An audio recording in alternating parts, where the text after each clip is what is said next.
This is numbers 21 through 27 on the quiz study guide. So numbers 21 through 23, we're just supposed to look at the transformation as we compare it to the parent function x squared. So if you look at this, anytime you have a number on the outside of the x squared component, that is going to make it either vertical shrink or vertical stretch.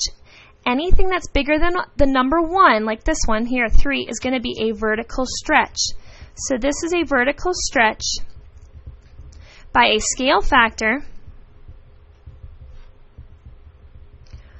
of 3. But also, going on in this, we've got that this x minus 1. You want to think inside opposite. If it's inside the parentheses with the x, we're going opposite. So opposite of this would be a 1, which means think about the right and left movement. We're going right 1. So it's right 1 unit. Now let's go to 22. Anytime that you see a negative here in front of the x squared, that is going to cause a reflection over the x-axis. So reflection over the x-axis. Now see how that number 4 does not have the parentheses around it like this one? Well, since it doesn't have it around it, that means that this is causing the graph to go up or down. You just follow the direction. This is going to go up 4 units. So up 4 units. Number 23. So we have no number outside, so no vertical stretch, no vertical shrink, no reflection. So all we have is a right or left movement here and an up or down movement here. So let's start here. Inside opposite. So you want to think it's opposite of this, which means we're going right 2 units.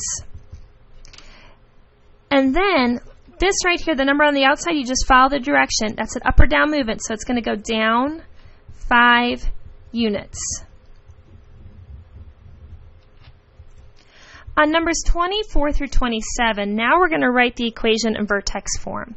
So we've got to now do the backwards of what we were just doing. So let's go ahead and start with our f of x equals, and now let's read. It went to the right 3 units, down 8 units. So if it's going right or left, we need a parentheses. And we're going to start with x. Now right, think inside opposite. Instead of going 3, we're really going negative 3, inside opposite. And then we have to remember to put the little 2 there. So inside our parenthesis makes this go right 3 units, and then we follow the direction for the up and down, which would mean if we're going down 8 units, it means we're going minus 8.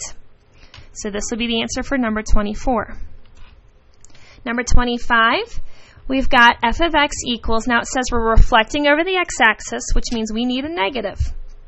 And it vertically shrunk by a scale factor of 1/2. So we're doing 1/2 times that parent function.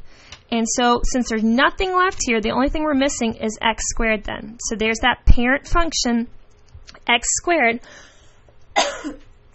that we see up here. So we're just doing reflection and then vertically shrinking it.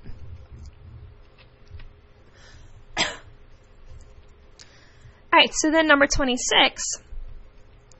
We're going to go ahead and set this up. F of x equals, it's a reflection again, reflection over the x-axis, so we need the negative.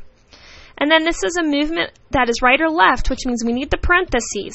To make it go left, you got to think inside opposite. So we're going to go x plus 9. Don't forget we have to square it.